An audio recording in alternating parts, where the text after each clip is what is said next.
Selamat pagi, salam sejahtera untuk kita semua. Perkenalkan, nama saya Ezra Julio Parapeang dengan NIM 1809075010 dari Prodi Teknik Elektro Fakultas Teknik Universitas Mula Warman. Ya, di sini saya akan menjawab 3 soal UTS yang diberikan oleh Pak Haji Heri dalam mata kuliah kecerdasan buatan. Namun sebelum menjawabnya, ada 3 kode etik yang diberikan oleh Pak Haji Heri dalam kita menjawab soal UTS kali ini, dan saya akan membacakan. Yang pertama, saya menyatakan bahwa UTS ini saya kerjakan dengan usaha sendiri. Yang kedua, saya tidak menjali jawaban dari siapapun, dari sumber manapun. Yang ketiga, saya bertanggung jawab agar jawaban UTS saya tidak disalin oleh mahasiswa lain. Seperti yang teman-teman lihat, saya telah menandatangani kode etik ini dengan nama saya beserta NIM saya sendiri. Ya, bagaimana kelanjutan saya menjawab UTS kali ini? Mari simak videonya.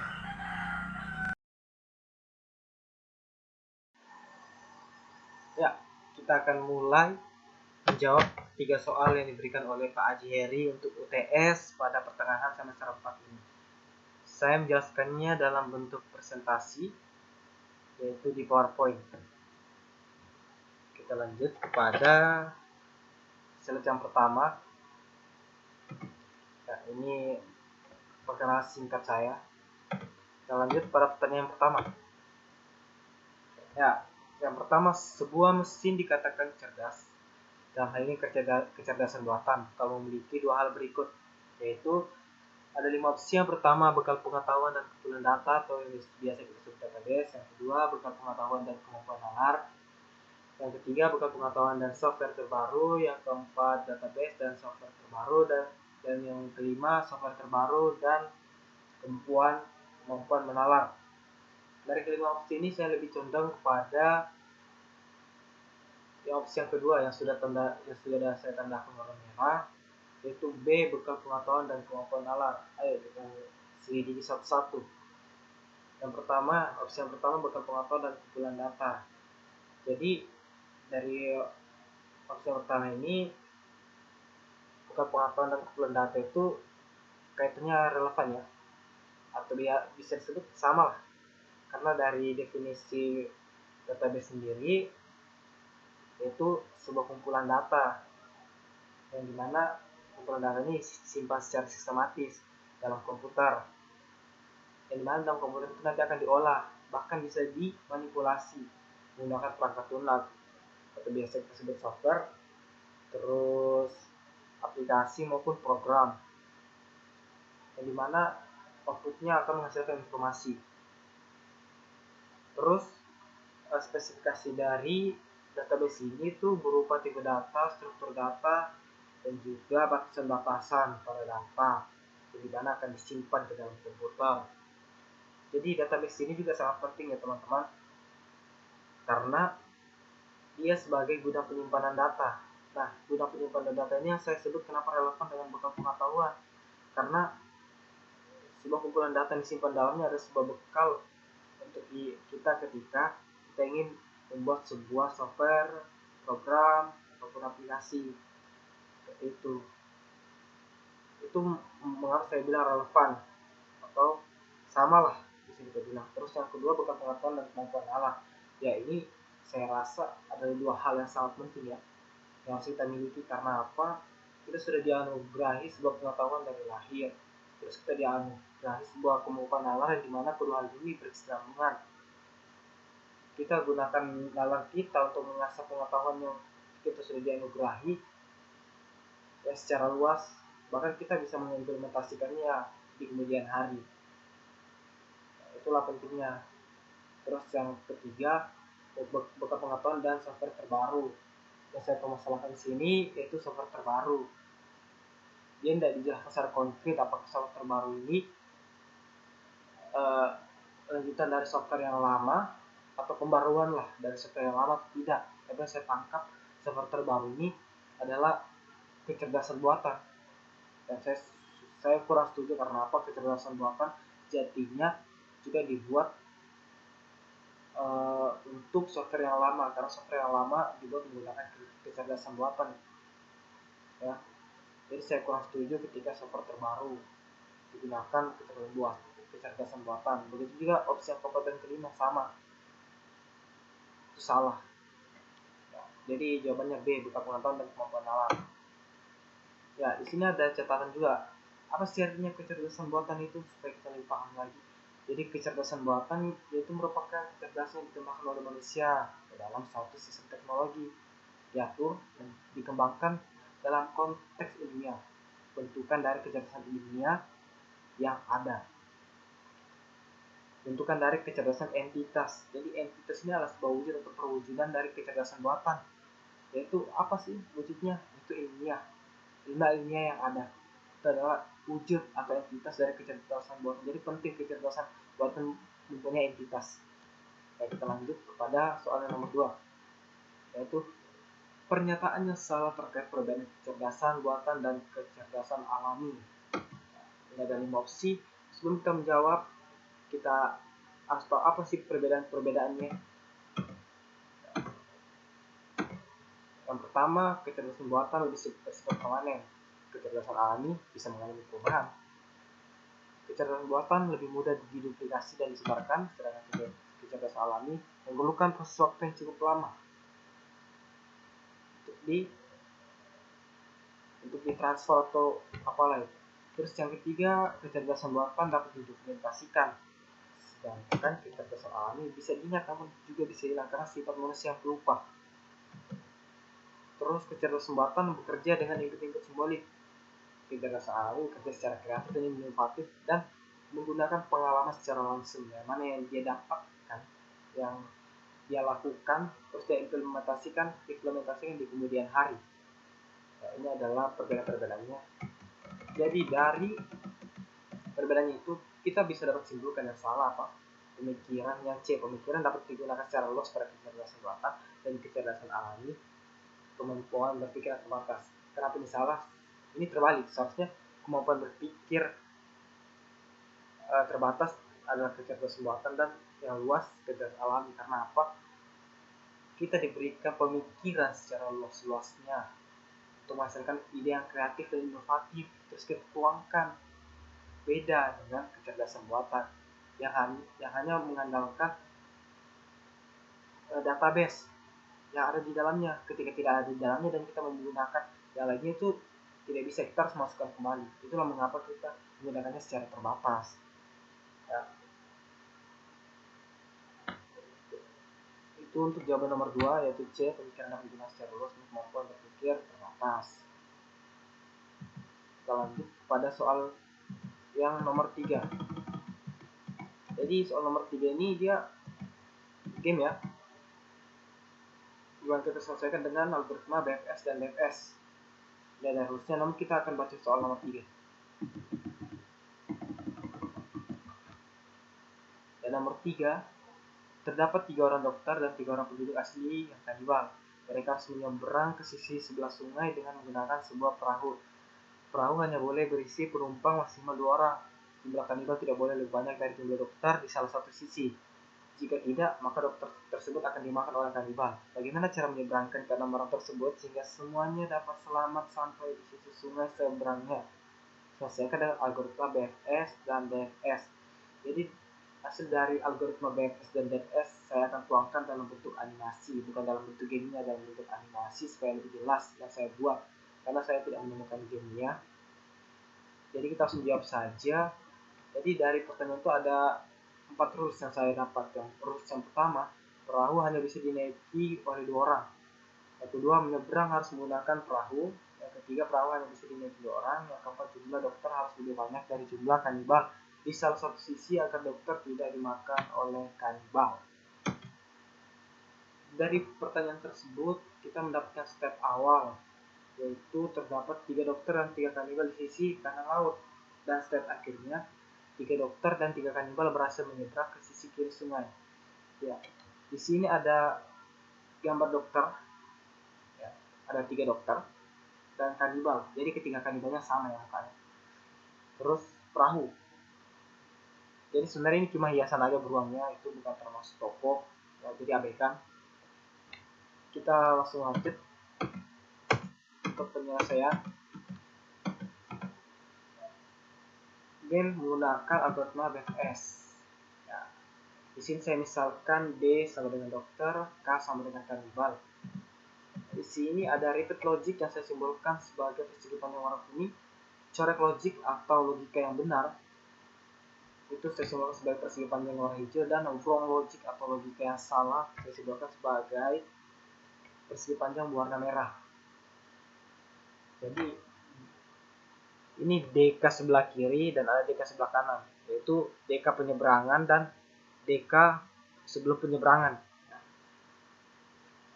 Biar lebih jelasnya kita perkecil.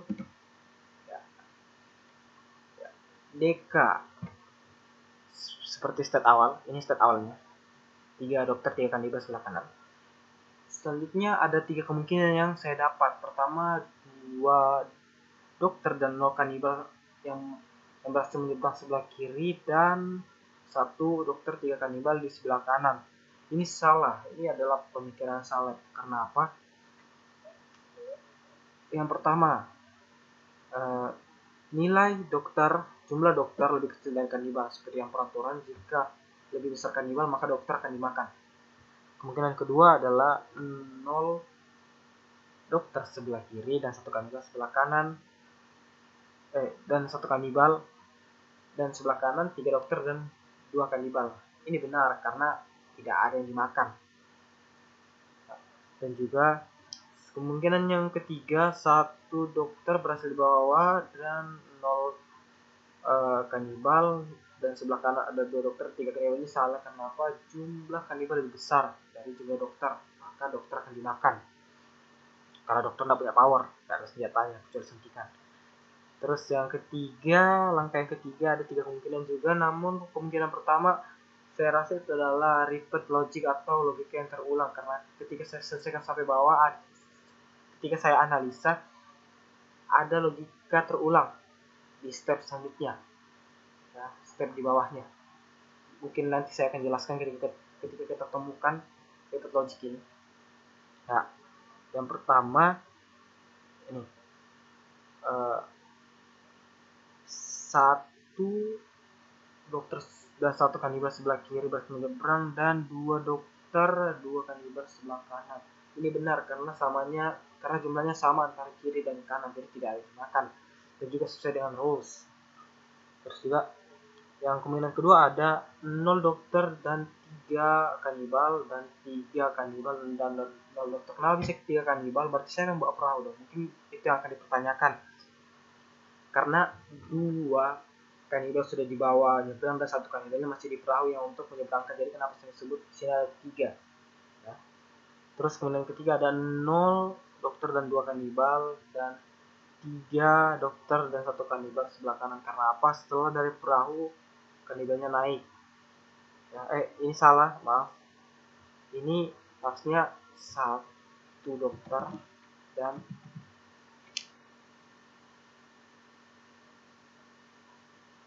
maaf, ini benar. Oh ya, ini sudah benar. Namun yang jadi pertanyaan adalah, ketika 2 kanibal dinaikkan dan 1 kanibal dinaikkan, siapa yang bawa perahu? Itu sebenarnya pertanyaannya, karena nggak ada yang dalam perahu. Sebenarnya seperti itu. Terus kemungkinan yang selanjutnya, step selanjutnya, 1 dokter dan 2 kanibal sebelah kiri yang berhasil menyeberang, dan 2 dokter dan 1 kanibal sebelah kanan. Nah, ini sebenarnya salah ya. Ini adalah logika yang salah. Karena apa? Tidak sesuai dengan peraturan, nilai dokter lebih sedikit kebanding nilai jumlah kanibal, jadi kan dokternya akan dimakan.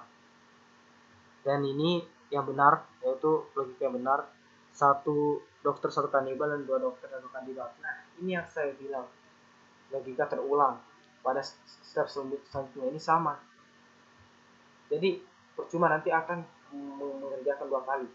Nah, dan kemungkinan ketiga ada 2 dokter dan 0 kanibal sebelah kiri, dan 1 dokter dan 3 kanibal sebelah kanan. Ini sudah jelas salah, maka perbandingannya bisa 1:5.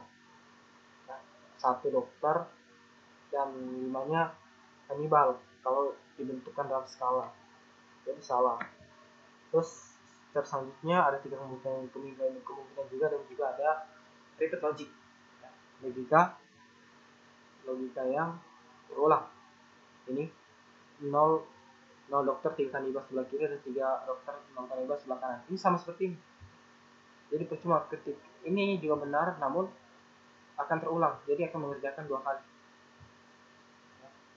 Terus yang kemudian kedua ada 1 dokter yang di bawah dan 3 kanibal yang di bawah nyebrang dan berhasil nyebrang maksudnya. Terus sebelah kanan 2 dokter dan 0 kanibal. Ini salah ya, karena jumlah sebelah kiri untuk jumlah kanibal lebih banyak dari dokter. Terus kemungkinan logik yang benar, yang ketiga yang logik yang benar adalah 3 dokter berhasil dibawa masuk dan 0 kanibal dan 0 dokter dan 3 kanibal di sebelah kanan. Jadi bagaimana bisa 3 kanibal dibawa nyebrang juga ya? Jadi di perahu ini ada K1 kanibal yang pertama, jadi K2 dan K3 itu ada di sebelah kanan. Jadi K1 ini tinggal jemput aja, K1 jemput kanibal 2 terus dibawa ke penyeberangan, terus K1 turun, K2 bawa perahu, dia jemput K3, terus K2 dan K3 nyebrang, dan K2 dan K3 beranjak dari perahu. Jadi 3 dokter dan 3 kanibalnya berhasil menyeberang perahu menggunakan perahu. Nah, ini untuk algoritma BFS yang menggunakan 3 kemungkinan ya. Dan kita lanjut menggunakan penyelesaian menggunakan algoritma DFS ya. Jadi bedanya itu kalau DFS ini lebih konkret ya, lebih konkret untuk alurnya, karena hanya menggunakan dua kemungkinan, yaitu corak logik atau logika benar dan wrong logik atau logika salah. Jadi saya umpamakannya masih sama ya antara dokter dan kanibal di K. Jadi ini sama ya. Sebenarnya penjelasan sama sebelumnya itu kurang lebih aja, karena alurnya dan kemungkinan untuk logika yang salah itu juga kurang lebih sama jika kalian perhatikan untuk yang di BFS. Jadi yang bedakan itu kalau BFS itu ada repeat logic, logika yang terulang. Kalau ini kita hanya mencari logika yang salah sama logika yang benar. Ini kurang lebih aja alurnya, nggak ada yang berubah ya. Yang salah cuman pada ini yang beda. Oh enggak, ini sama aja, ini semuanya sama. Jadi ketika kalian pahamkan yang di BFS, itu kalian akan temukan jawabannya. Di DFS itu sama aja. Oke, jadi dari algoritma BFS dan DFS ini saya tuangkan dalam bentuk animasi, bukan dalam bentuk gamenya, karena saya nggak dapet gamenya. Kita sama-sama nonton animasi yang sudah saya buat. Kita lihat. Bentar. Di sini K1 dan K2 berangkat dan K2 tinggal. K1 berangkat lagi menjemput K3. K3 di bawah menyeberang dan K1 turun dan dokter 1 dan dokter 2 yang menyeberang. Sini dokter 1 yang menyeberang dan kanibal 2 naik lagi ke perahu berangkat. Di sini dokter 3 dan kanibal 2 bertukar, jadi kanibal yang turun, dokter yang naik. Jadi di sini kedua dokter turun dan kanibal yang ini naik. Jadi di sini kita sudah temukan 3 dokter sudah berada pada tempat penyeberangan, jadi sudah aman. Jadi tinggal kanibal 1 ini menjemput teman-temannya, yaitu kanibal 2 dan kanibal 3. Pertama K1 menjemput K2 dan K2 turun, K1 menjemput K3 ya, K3 dan K2 turun. Nah, selesai. Jadi dokter dan si kanibal ini selamat sampai tempat tujuan ya. Mungkin itu aja presentasi dari saya, kurang dan lebihnya mohon dimaafkan ya, diterima aja lah ya. Mungkin itu aja dari saya. Terima kasih dan selamat malam, selamat menyaksikan juga.